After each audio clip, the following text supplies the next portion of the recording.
Yo tout le monde, c'est le football à l'aveugle et on se retrouve aujourd'hui pour une nouvelle vidéo. Et aujourd'hui, on va s'intéresser, comme promis samedi dernier en live, au 8e de finale aller de la Ligue des Champions. Je ferai bien sûr un autre top prono pour les matchs retour.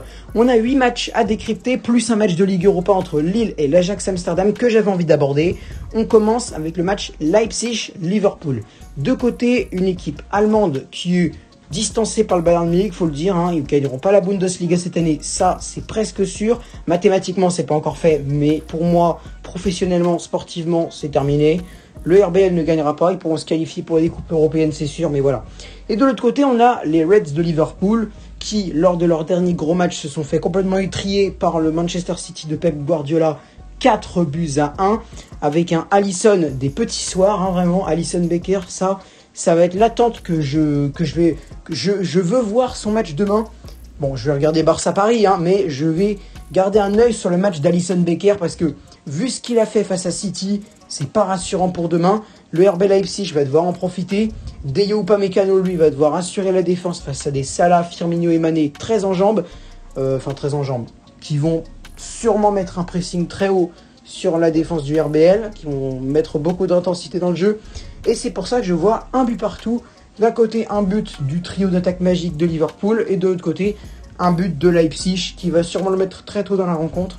Pour moi, Alisson Becker va encore faire un mauvais match demain. Attention, vous êtes prévenus les Reds. Donc un partout pour moi entre Leipzig et Liverpool. On enchaîne avec le deuxième match, même heure, même date. Mardi 16 février 21h. Barça-PSG au Camp Nou de Barcelone. Et d'ailleurs, mini parenthèse sur RBL Liverpool que j'avais oublié de mentionner.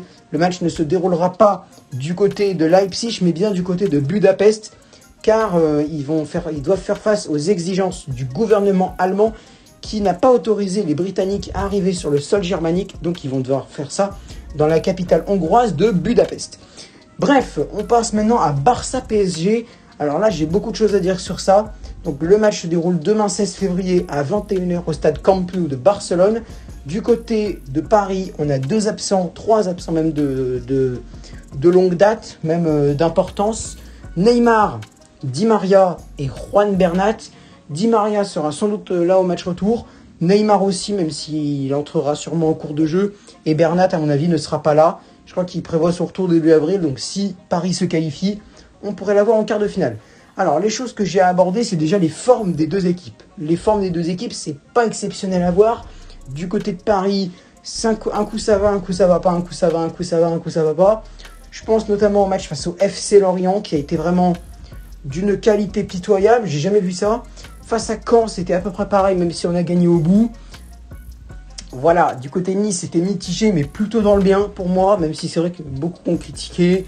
Ouais, ils se sont fait peur, ils se sont bien sortis, machin. C'est vrai, mais pour moi, quand même, Paris a beaucoup tenté. Je pense notamment à Kiki Mbappé, qui n'a pas marqué certes, mais qui a quand même beaucoup tenté sur les cages de Walter Benitez. Voilà, il y a quand même des choses positives à retenir.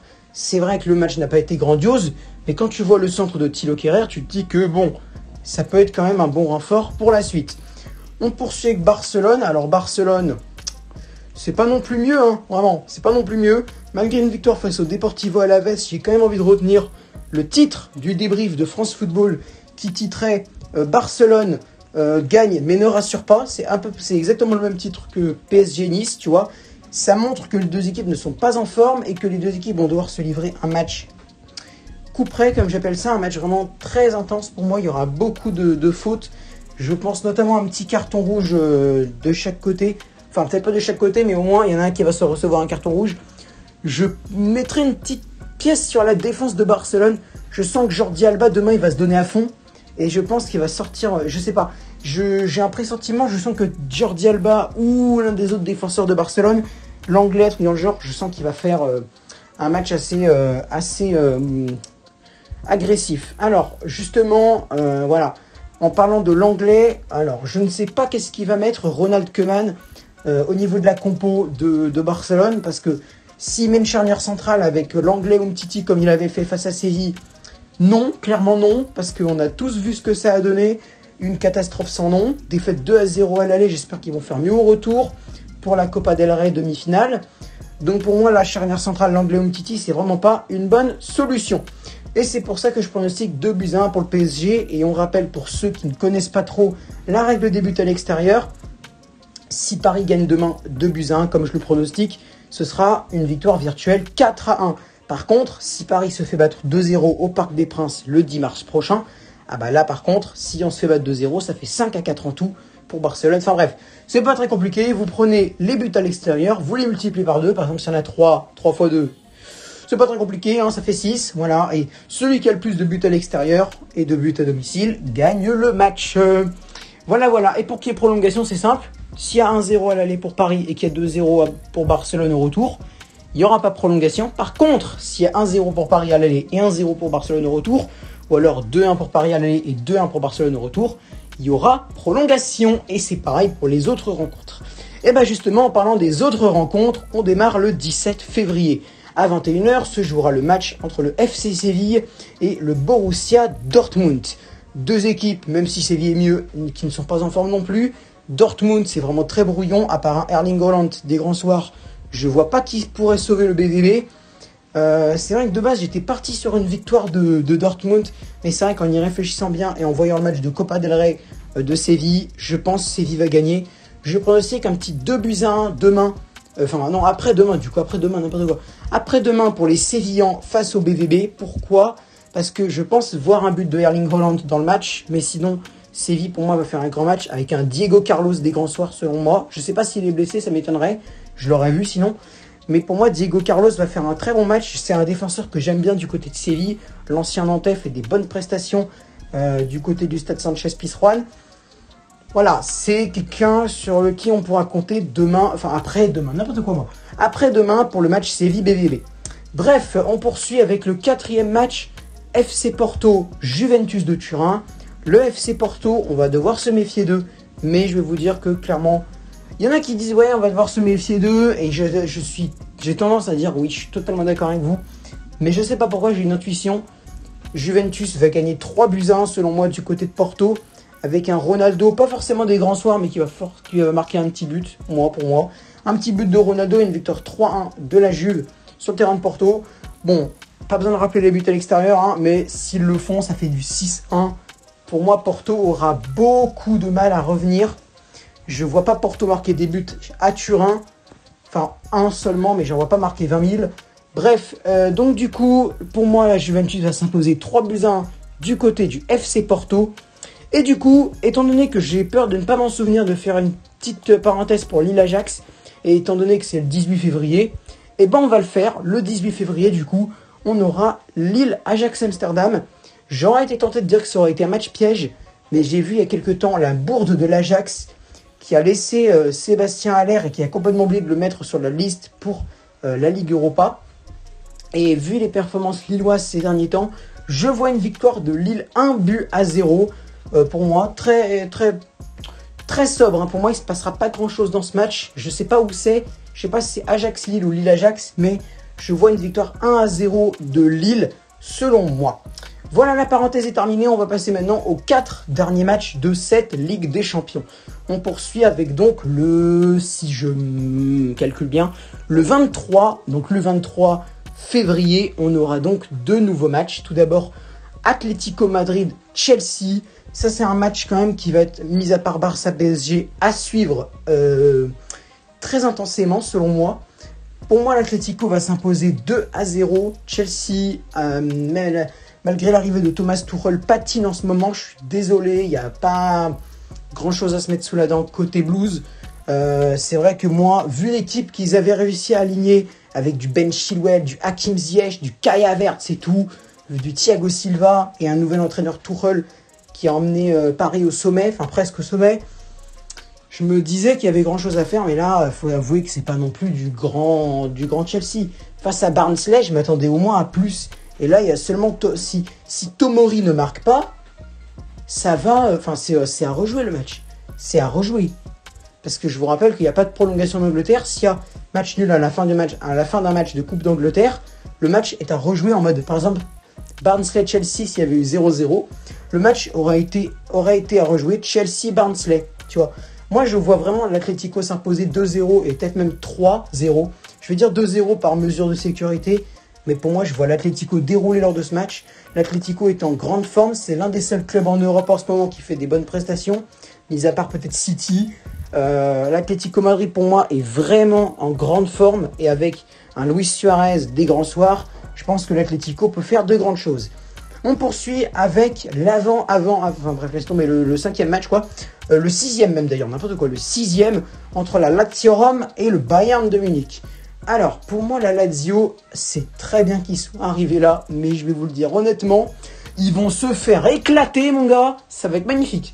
Pourquoi ? Parce que le Bayern de Munich, même s'ils sont pas non plus, c'est pas non plus the équipe, hein, c'est vrai que ils ont gagné la coupe du côté des Tigresses, mais franchement, il y en a plein qui m'ont dit, ouais, les Tigresses, voilà, ils ont eu du mal. Et je suis désolé, mais moi, sur la première mi-temps, l'équipe de Dueñas, de Salcedo, de Gignac, là, elle m'a impressionné, hein. Les mecs, ils ont un style de jeu vraiment intéressant. Le Bayern Munich, malgré le but de Joshua Kimmich, ne se sont pas procurés 1001 occasions. Oui, il y en a eu beaucoup des occasions. Mais les Tigres sont quand même bien défendus, notamment avec Carlos Salcedo qui connaissait la Bundesliga pour y avoir joué du côté de l'Eintracht Francfort. Il y a quand même un certain niveau de jeu du côté des Tigres de Monterrey qu'il faut pas oublier. Ils ont gagné certes, mais avec un seul but de Benjamin Pavard. C'est tout. Donc moi je me dis, voilà, il y a des choses à aller chercher du côté de Lazio. Et ben non, clairement, je vois pas du tout la Lazio faire quelque chose. Victoire 3-0 du Bayern, sans bavure, sans Bavière, voilà. Faites-en ce que vous voulez, sans Bavière, sans bavure, je m'en fous, voilà. Sans Bavière, voilà. Une victoire sans Bavière, voilà, c'est très simple. Du côté de la Lazio, au match retour, ça va être à peu près la même, un petit 2-1. Voilà, on verra ça au pronostic retour. Mais en tout cas, 3-0 à l'aller, pour moi, c'est plié d'avance. Je suis désolé la Lazio, mais je les vois pas aller plus loin. Déjà, les en 8e de finale, ils y vont pas souvent, donc c'est déjà pas mal pour la Lazio, je suis désolé. Les Laziales, ils ont fait une belle Ligue des Champions, surtout qu'ils sont pas tombés dans un groupe des plus faciles. J'ai entendu dire que le club Bruges avait beaucoup charbonné pour tenter de passer deuxième. La Lazio a dû se battre. Ils l'ont fait. Maintenant, je pense que voilà. Et voilà, le 7e, l'avant-dernier match maintenant. On en a deux encore. Il reste Atalanta Real Madrid et Gladbach City. On va commencer par Gladbach City. Moi, j'ai une certaine préférence pour le Borussia Mönchengladbach. Pas sur le match, hein, mais il y a Marcus Thuram dedans. Donc j'aime bien cette équipe. S'il pouvait aller en Ligue des Champions, ça me plairait. J'aurais trop aimé voir PSG Borussia Mönchengladbach en Ligue des Champions. Ça aurait été le rêve. Voir Mbappé vs Thuram, un truc dans le genre. Ça aurait été trop bien. Il n'y aura pas, mais c'est pas grave. Alors, malheureusement, je vois pas Gladbach s'imposer. Je mettrais 2-1 pour City, comme pour Barça Paris. Pour moi, Gladbach va quand même un petit peu enquiquiner le Barça, mais pas plus que ça, malheureusement. Je les sens pas de taille à résister à l'équipe de Guardiola. Pour moi, malheureusement, c'est victoire 2-1. Je mets pas 3-1 ou 2-0. Je vois quand même Gladbach, comme je disais, enquiquiner un peu City, mais pas plus que ça. Thuram peut-être un petit but, ou Lars Stindl, ou Alassane Plea à la limite, mais c'est tout. Malheureusement, je vois pas faire plus. Match retour, surtout à City du côté BT8, clairement non. Voilà, le gros va être au match aller, donc le 24. C'est le seul qu'ils pourront faire. Et le dernier match, Atalanta-Real Madrid, et non des moindres, qui peut être pour moi la troisième meilleure affiche derrière Barça PSG et Atlético Chelsea, parce que c'est deux équipes qui ont fait de grands fins. L'Atalanta a fait un grand parcours l'année dernière, arrivant en quart de finale, et je pense qu'ils peuvent faire encore plus. Et du côté du Real, bon, c'est vrai que mis à part quelques performances douteuses, l'équipe de Zidane s'en sort assez bien. C'est vrai que contre Alcoyano, c'était pas génial, mais en vrai, ça va. Ils sont pas non plus, ils sont distancés par rapport à l'Atlético Madrid, mais ils sont quand même deuxième du championnat. Ça devrait aller. Alors là, ça va être compliqué. C'est pour ça que je vois un match très très serré du côté de l'Atalanta. La DEA pour moi va barricader ses buts. Du côté du Real, on va voir un KB9 des grands soirs, mais 0-0 au final. C'est très simple. Pour moi, il n'y aura rien à se mettre sous la dent. Je vais regarder Gladbach City, hein, moi je vais vous le dire. Je vois vraiment pas du tout de spectacle entre les... Enfin, si, mais vraiment, les deux équipes vont bétonner avec un Golini, Pierluigi Golini et de l'autre côté Thibaut Courtois. Vraiment, je vois pas de but. Ou alors 1-0, mais je serais incapable de vous dire pour quelle équipe. 1-0 à la limite. Mais vraiment, mon pronostic principal, 0-0. Voilà l'équipe, c'est la fin de cette vidéo. Les 9 matchs sont faits. avec une petite parenthèse pour Lille Ajax en plein milieu de la vidéo. Voilà, faites-en ce que vous voulez. Victoire 1-0 de Lille, voilà. Bref, sur ce, c'était le football à l'aveugle. N'hésitez pas à me donner vos pronos en commentaire. Je serai très heureux de les lire et de vous répondre pour vous donner mon avis. Sur ce, c'était le football à l'aveugle. Ciao, ciao l'équipe!